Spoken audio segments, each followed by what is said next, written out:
Welcome back. I got another episode for you here, another update on how to build a small house. So off the tripod you go, and here we go. We had a little baby rain, so it's a little bit wet right now, but this is what we got going on. So this is another day of work.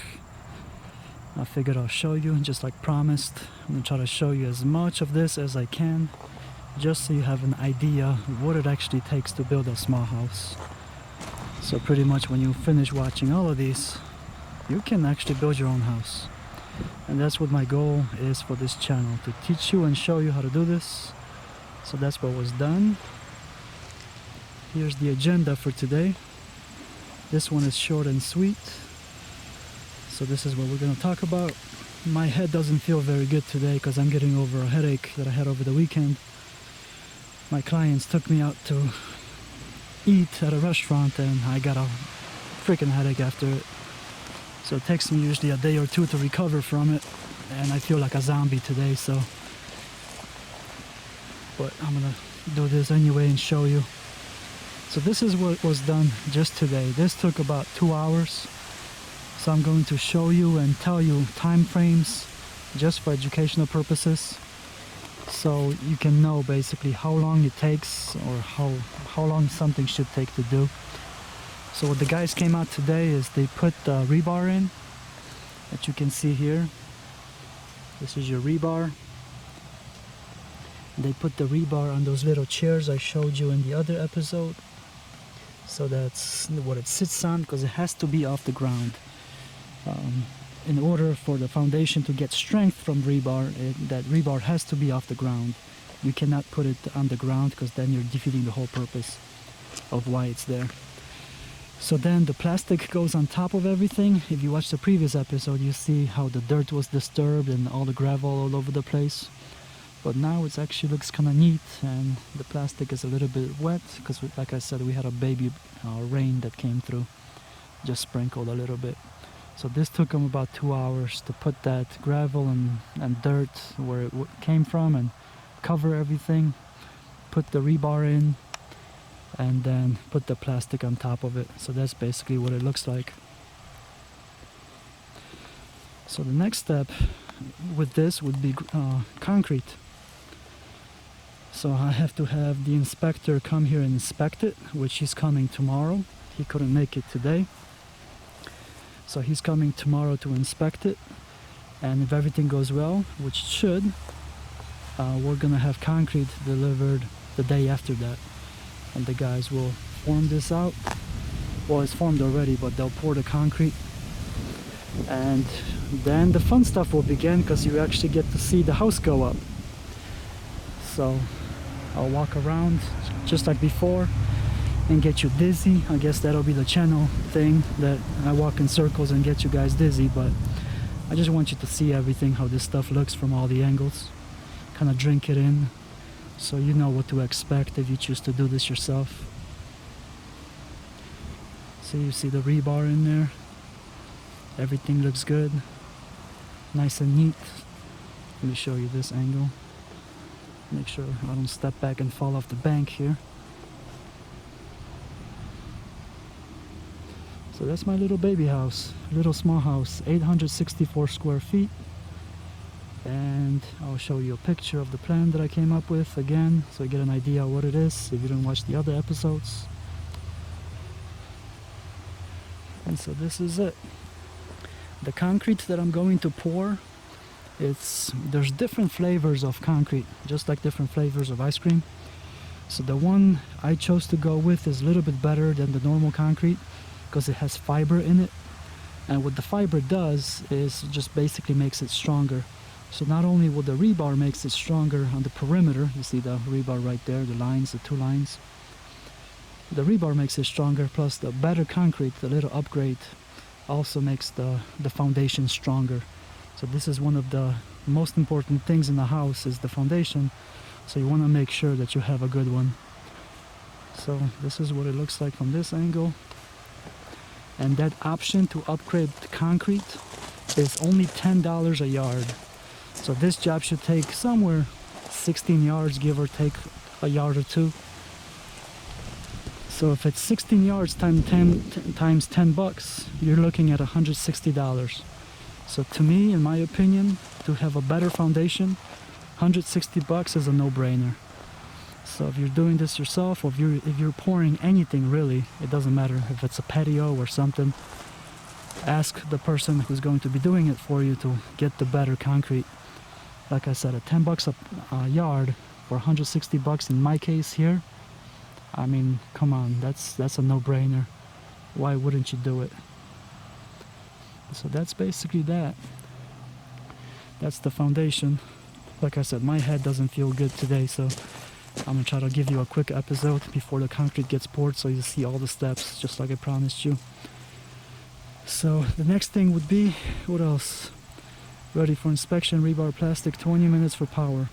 Alright, if you watched the previous episode, I told you about the whole situation about how the power company told me to move this meter, the temporary pole, up the bank here 5 feet because I don't know, they just didn't want to dig, I guess, the 10 feet there. But instead of moving it, what I did, I dug the whole trench to the transformer so they don't have to dig at all. So I just did their job for them. It took me 15-20 minutes, not long at all, and basically that just made everybody's lives easier, I guess, because when they came out today, it literally took them about the same amount just to plug me up. They connected me to the transformer, and as you can see now, I have a meter. So, whoops, this thing, it doesn't want to open. So that's where I can plug in, and now I can actually do something because I actually have power at the site. Well, since this is here, I'll tell you something about the foundation before I forget, because I will forget. That string gets put on top of here and then just strung across the foundation. And what that is you have to have here, you have to have between the top here and the plastic about 4 inches at least of concrete. So that's what that is used for. So you want to make sure that your foundation is strong, so you want to have 4 inches of concrete at least sitting on top of that plastic. So that's what the string was used for, plus many other reasons as well, but that's one of the reasons. So I figured I'll throw that in there just so you know. Like I said, I'm going to try to show you and tell you, educate you as much as I can, so you get a grasp on this, how this stuff works. And the other thing is to think ahead. That's when I talked about the last episode about planning. If you plan things out, it's going to save you money and time. So as you can see here, cabinets, granite, floor, and appliances. I know which cabinets I'm going to get. I also have them priced out, so I know how much they're going to be. Let me walk in circles and talk about that, I guess. Actually, let's go this way this time. So the cabinets I have picked out, they're going to cost me about big $2,200, I would say. And there's a couple options that I can do. I guess I'll decide that once I see a little bit more of the house go up and see where I sit with the budget. And then I'll see if I want to put the molding on top and of the cabinets and all that good stuff, because that costs extra. So cabinets were $2,200. I know which ones I'm getting and I know where I'm getting them from. So that's decision made. The other thing is countertops. I also know where I'm going to be getting the countertops. I have it priced out. It was $2,291, and that is for granite countertops. And what I decided to do this time, I usually put in appliances, refrigerator, stove, microwave, and dishwasher in my homes. But this time I decided to skip the refrigerator, and I upgraded from laminate countertops to granite countertops. So let me know what you think of that, but I think it's a good decision because I personally would rather have granite countertops, and I can always buy myself a fridge, and a fridge nowadays you can get for what, $600, and you can always upgrade a fridge, and it's a lot easier to pull out a fridge and replace it than to replace countertops. So that's what I decided to do on this house, to put granite. So that's going to change the whole look of the house, and it just looks nicer. Granite is a lot nicer. And I also have the appliances picked out, so I know what I'm going to be getting. It's going to be stainless steel, so that's also picked out. So when you do that, it just saves you time of decision making. When you are ready for those things, you don't have to run around and hurry. You have everything picked out, priced out. All you have to do is just schedule the delivery, pay for it, and be done. So that's what I mean when I talk about planning, and I said that I think in the previous episode. If you plan things out, you don't drag your project out for you should be done with a house this size in like 6 months if you have decent people working for you.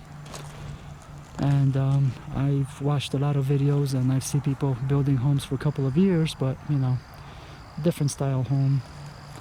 But this stuff here you can do if you keep things simple and straightforward. It's going to be better on your pocket, and you also get done sooner. So that's what it is. What else we got on there before I go home and have a headache?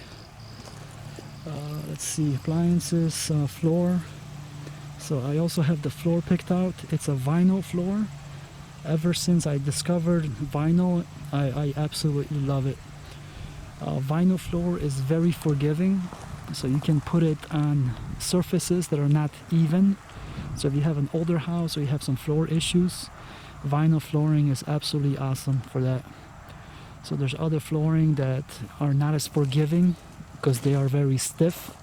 Vinyl, if you go to any store that carries it, you can pick it up and see what I'm talking about, is a lot easier to work with, and is also, you don't have to have power tools to work with vinyl. You can literally cut it with a knife, and it's just easy to deal with and put down, and it's water resistant. You don't have to worry about spilling things on it. It goes together well.